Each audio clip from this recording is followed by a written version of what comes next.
Jayden Daniels isn't playing this weekend, but he's also not on injured reserve. So starting this weekend, Marcus Mariota and the Commanders defense will begin to determine if we see number 5 on the field again this season. That and more right now on Locked On Commanders.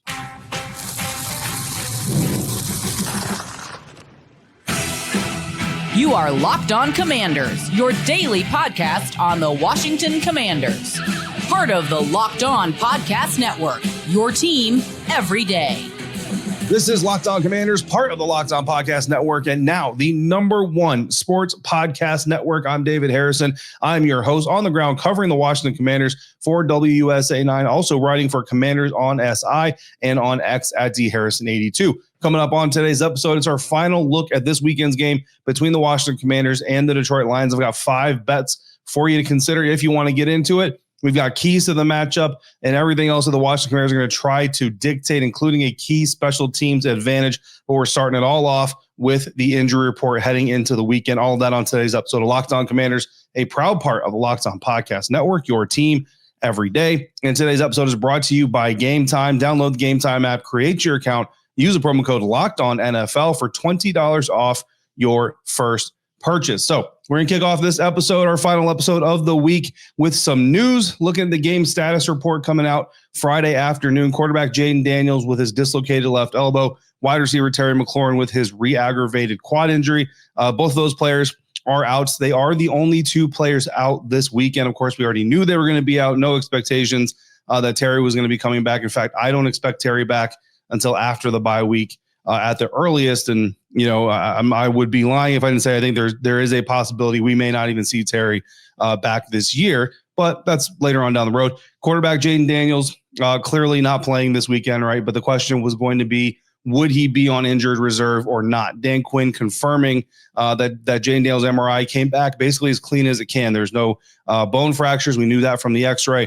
In the MRI, there's no ligament damage. There's no muscular damage that requires surgery or anything like that. So it is as simple as an injury as it can be. Not a great, right? Still a bad thing, right? But obviously it's as simple as injury as it can be, which means the window is left open for him to return as early as 4 games from now. So we got the Lions this weekend. And then we're off to Spain for the Commanders to face off against the Dolphins. Then you got your bye week, and then the Denver Broncos coming out of the bye is the 3rd game. That 4th game is the Minnesota Vikings. Dan Quinn said that he hopes to have the next significant update on Jayden following the bye, so ahead of the Broncos game. I would be incredibly surprised if Jayden Daniels was able to be ready to play against the Denver Broncos. Never say never. And, of course, that is where we're getting into this episode, because if Jayden Daniels is going to step foot on the field again this season, I would really like to see this defense turn a corner. But not only does this defense have to turn a corner, Marcus Mariota has got to help keep this team afloat. He's got to do his best Joe Flacco, though Joe Flacco hasn't necessarily been able to keep the Bengals fully afloat, certainly a little bit here and there. So, you know, look, team's 3-6. If you can get a win against the Detroit Lions, Miami Dolphins, certainly a team that can be beaten. So potential there that you go into the bye week 5-6. If I'm correct and Jayden Daniels won't come back until Minnesota at the earliest, then if you can try to find a way to scrape out a win against the Denver Broncos, which look, they look very vulnerable against the Las Vegas Raiders. So like I said, if this defense can turn a corner, it's a big if, but if they can turn that corner, perhaps there is a reality. There is a possibility here, ladies and gentlemen. Commanders are 6-6 heading to Minnesota for what would be week 14. And then maybe Jayden Daniels ready to come back. And you got Jayden against JJ in the Dome, December football, and it is on like Donkey Kong. If you remember Donkey Kong, if you're as old as I am. So that is the kind of the main story that we're all kind of watching right now. Of course, it all starts this weekend. And if you get your 7th loss this weekend for the Washington Commanders, I think every loss just kind of makes it less and less likely, perhaps, that we see Jayden Daniels. At the end of the day, guys, if they deem him 100% healthy and capable, and he's obviously going to want to play, there is still a possibility he comes back and plays, even if the season is quote unquote out of reach. I know that people, after he suffers 3 injuries this season, would not love to see that. We'll have some commentary and opinions on that fact if and when the time comes. But for now, that is basically the scenario we're looking at. Let's not get too far ahead of ourselves. That scenario we're looking at. So this weekend, not going to be available to help out Marcus Mariota, of course, Terry McLaurin, but defensive tackle Eddie Goldman, safety Quan Martin, safety Tyler Owens. All 3 of those guys are questionable heading into the weekend. Now, I do have my own little intel that Quan Martin had a pretty good practice, looked like he felt really good in the locker room, things like that, but that's no guarantee that he's actually going to play this weekend. No non-contact jersey for Eddie Goldman anymore at the end of the week. Started off the week with a non-contact jersey. Quan Martin got a full practice in.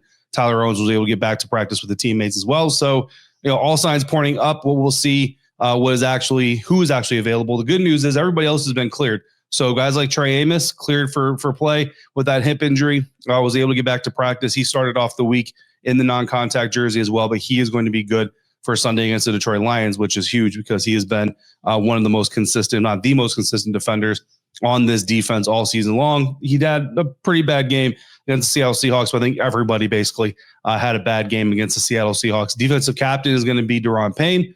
So clearly he's obviously going to play. Hopefully that kind of helps him get a little bit of juice. Special teams captain, safety Jeremy Reeves. Rebo always brings the juice. And your offensive captain is running back Chris Rodriguez Jr., which, look, it's pretty much going to set everybody else or everybody out here to expect Chris Rodriguez to have a significant role in this game. If you make the dude a captain and for the game and he's not got a role in the game, it'd be quite the mean okey doke to the Chris Rodriguez fan base out there.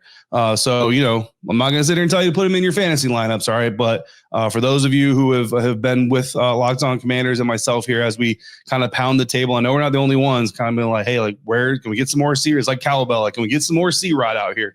Looks like maybe we're going to get it. We'll see. Did pretty well against the Seahawks, all things considered. Detroit Lions on their side, their biggest player reports, safety Kirby Joseph, their team leader in interceptions, is going to be out for this game. Running back Jacob Sailors, who is their primary kick returner, will be out for this game. Defensive lineman Pat O'Connor, edge rusher Josh Pascal, and offensive lineman Miles Frazier also out for this weekend's game.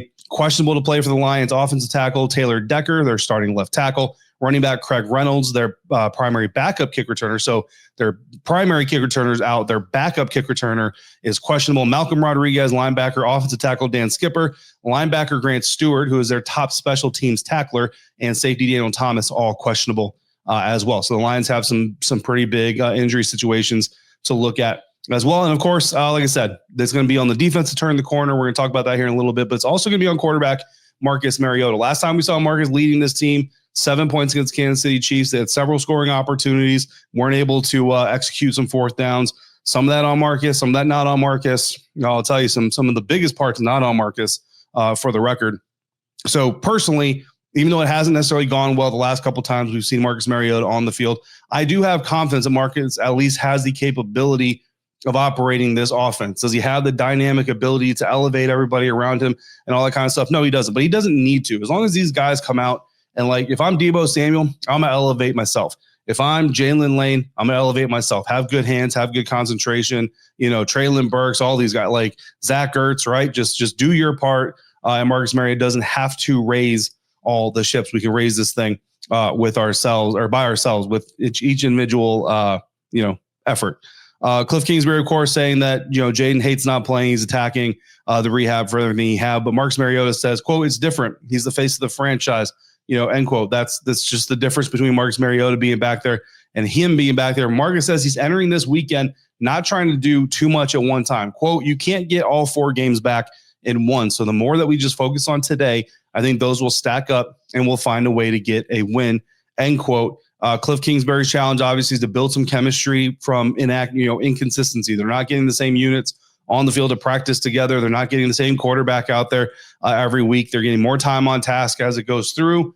But that is the challenge for Cliff Kingsbury, is to find chemistry where it's not naturally being built. And that reminds me a lot of like the Mickey Mouse, magician, I don't know what it is, sorcerer or something like that movie. So that's what Cliff Kingsbury is getting paid for. And we'll see if he can pull it off against the Detroit Lions coming up this weekend. Some other great things happening. 3 full days of full speed practice for the Washington Commanders this week. Dan Quinn saying that they needed it, but also some changes. Joe Witt Jr. going from the box to the sideline. Talked to many players about that impact. And also we're going to talk about how some of the impacts for the defense, for the offense on the keys to this weekend's game can shape up, could possibly quantifiably shape up in favor of the Washington Commanders. Coming up next on today's episode of Locked On Commanders, part of the Locked On Podcast Network, your team every day.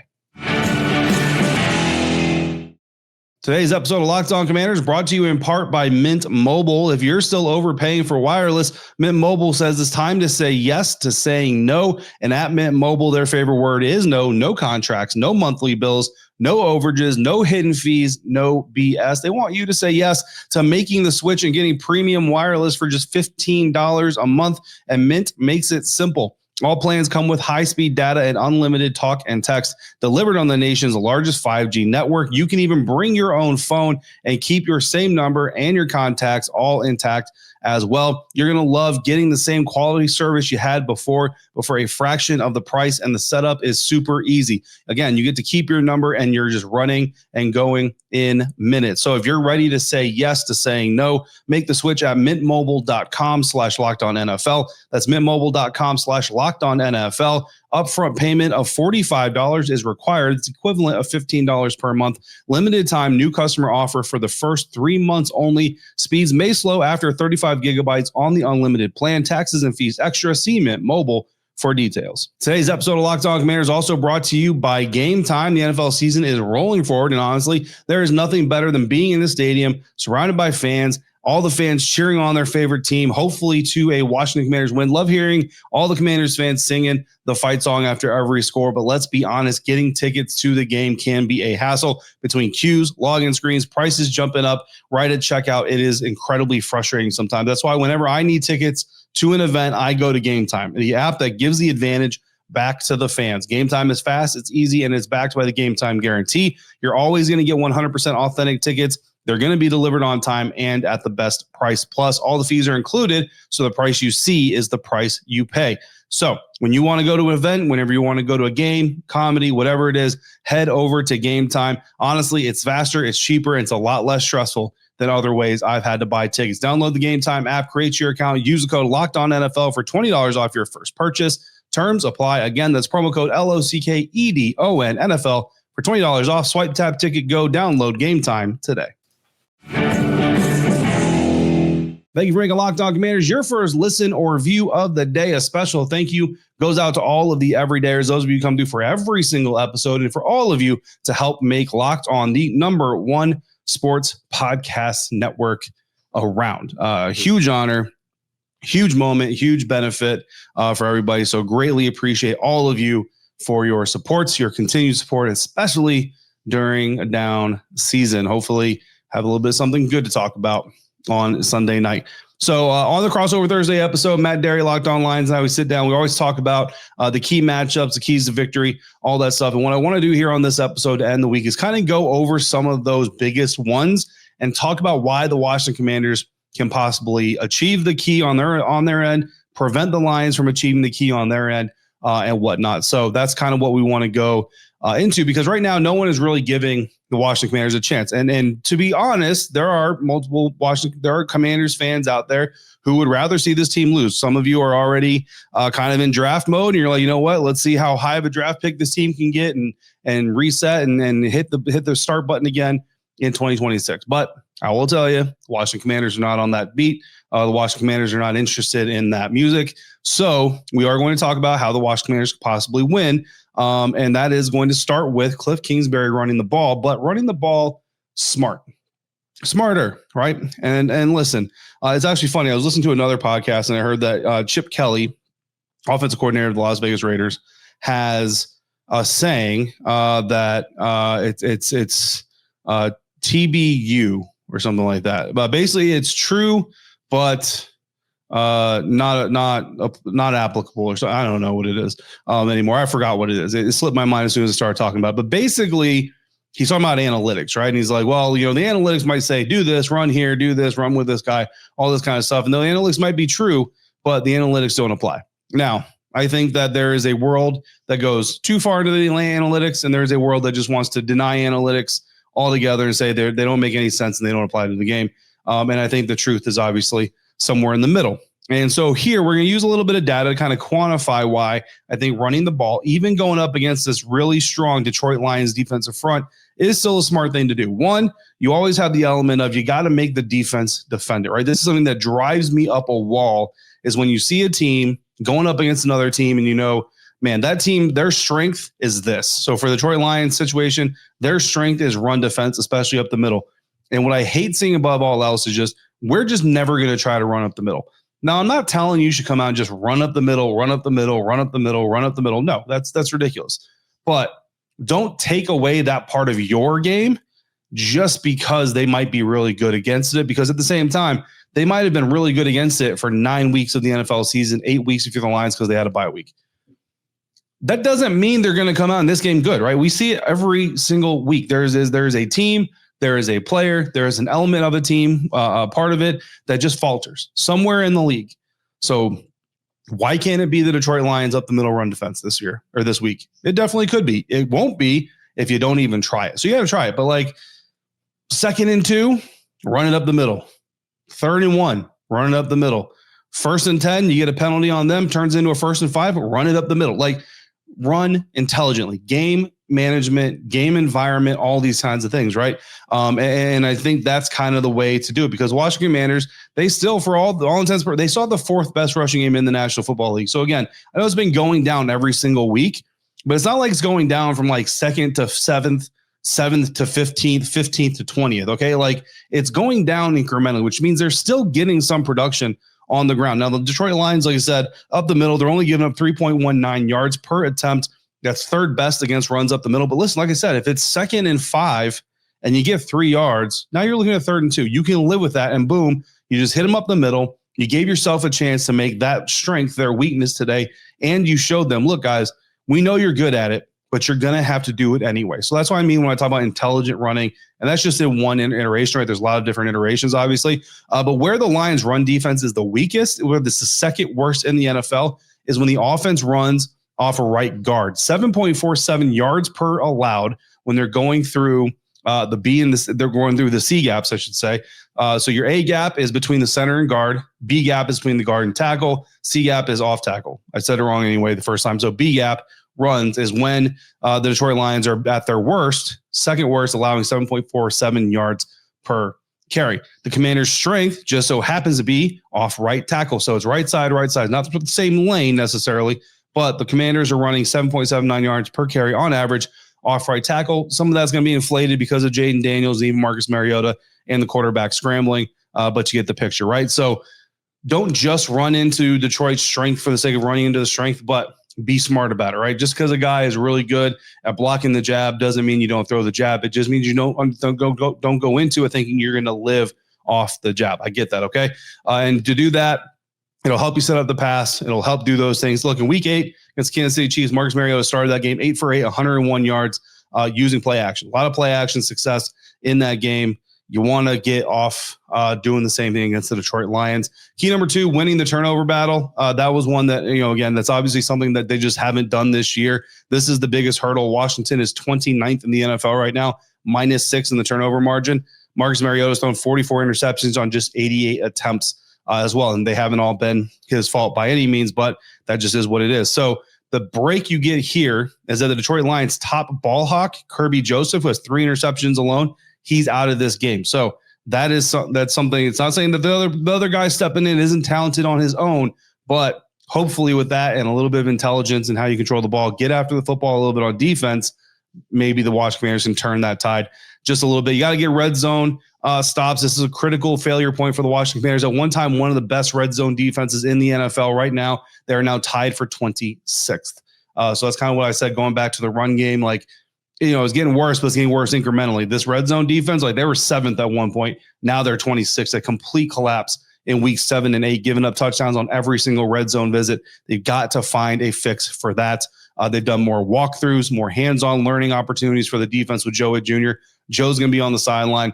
You got to get it figured out. You got to get this thing turned around, at least in the red zone. So Detroit's keys, some of the things that they're trying to do, they want to survive the passing attack. Washington, they want to thrive rather in their passing attack. The Washington Commanders defense currently 29th in passing yards allowed. They're allowing a 110.7 opposing passer rating, which is terrible for a defense. Very vulnerable deep rights, 16.81 yards per average pass there. So the Detroit Lions offensive line, very banged up as we just went through. Starting offensive tackle Taylor Decker is questionable. So this is an opportunity for that pass rush, hopefully, to take advantage of a wounded line. Unfortunately, We've seen this defense go up against some other wounded lines and not really come up with it. The Detroit Lions are also really good at fast starts. In the first quarter alone, wide receiver Amon-Ra St. Brown is plus 188.65 net yards in the first quarter alone. This dude is getting off to a fast start track race or track meet every single game. Washington has been outscored 60-22 in the first quarter this season. They've got to find a way with that new energy with Joe Witt on the sideline. That pass rush has got to get better than that 24th in sack rate that they are now, which again, at one point was top 10. Joe Witt Jr. said, quote, "We might have to send more," unquote, this week, especially if Taylor Decker is out. Do not give Jared Goff time to find receivers, especially Amon-Ra, running deep down the field. And of course, you got to win the discipline battle. Both these teams come into this game wanting to see better penalty production, meaning less penalties called against them. The Washington Commanders have to make sure they come out on the plus side of that battle.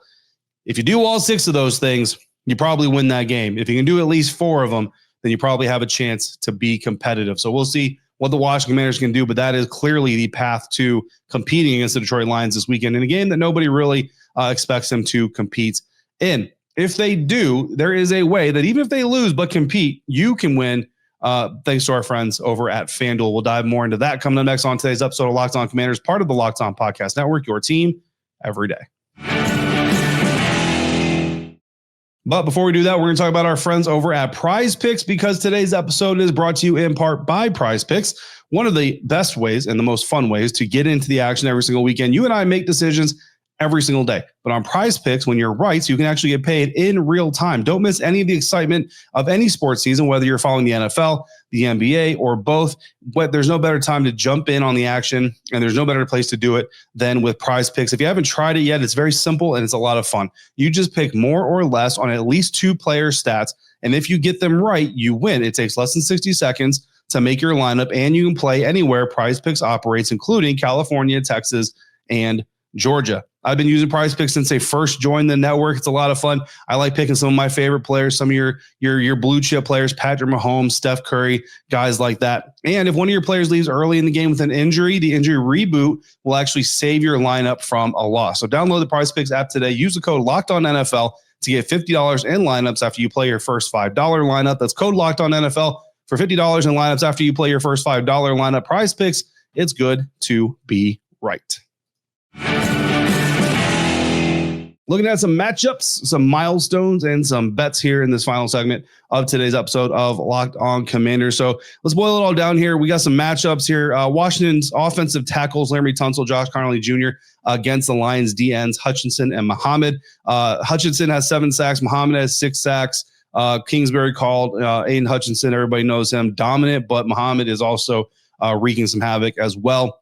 You got to attack the short middle of the field, where the Lions are 25th, 7.98 yards per attempt thrown over the middle. You got to take advantage of that. Jeremy McNichols, I think, is someone that can be highly effective against this Detroit Lions team. One, use him as a chip blocker, use him to stay in, but also use him as a receiver. Get those leak outs going, man. 90.8 PFF receiving grade in week 8.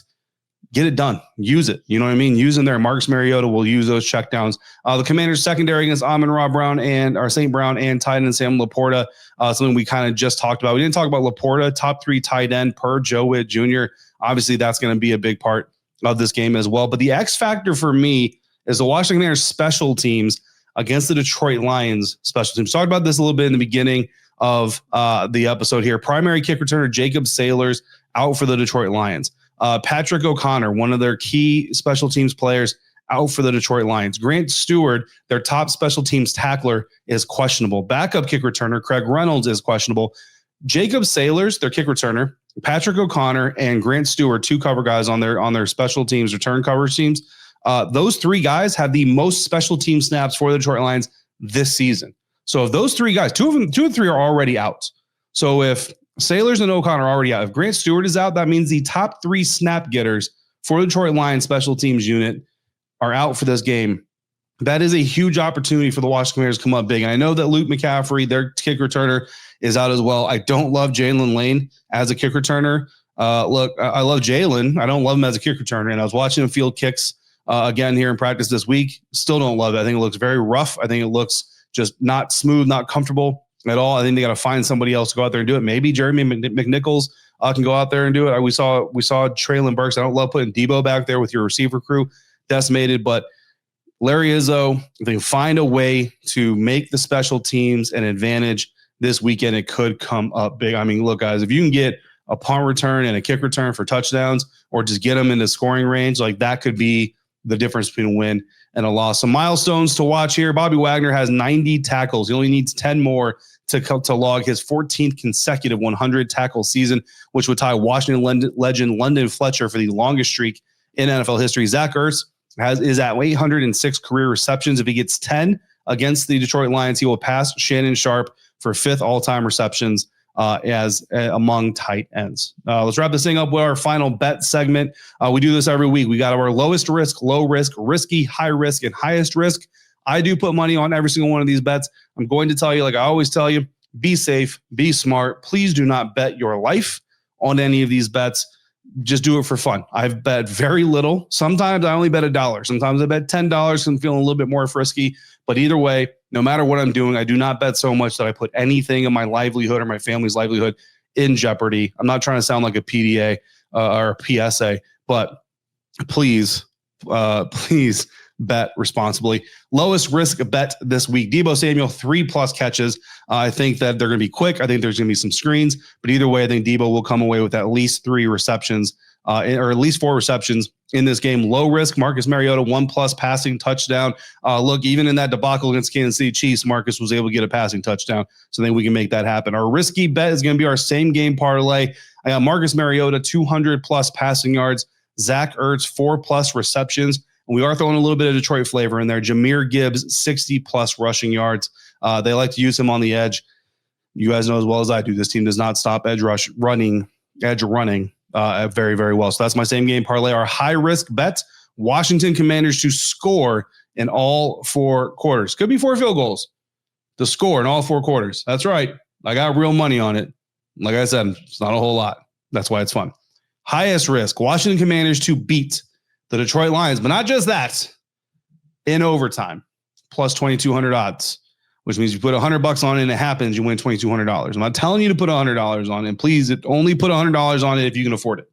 Anyway, those are our 5 bets of the week. That's going to do it for today's episode. It's going to do it for the week. Next time on Locked On Commanders, we will be talking after the Washington Commanders host the Detroit Lions in about 24 hours before I board a plane to fly to Spain for next week's game against the Miami Dolphins. In the meantime, if you got questions, comments, topics you want to discuss, all you got to do is become a Locked On Commanders insider. Go to joinsubtext.com/LockedOnCommanders. Become an insider today. Not only can you communicate with me, but I'm going to communicate with you. You're going to get so much more out of this relationship than what you get just in the episodes alone. For your next listen, get a double dose of the Locked On NFL podcast. In the morning, it's Tyler Rowland. In the afternoon, it is Tony Wiggins, and it's everything you need on the NFL. Locked On NFL on YouTube or wherever you're listening to this podcast. To the everydayers, I see you. I appreciate you every single day. And I thank you again specifically for coming through yet again today. To everybody out there, if you're on about, please be safe, be kind, and I'll see you next time for another episode of Locked On Commanders, part of the Locked On Podcast Network, your team every day.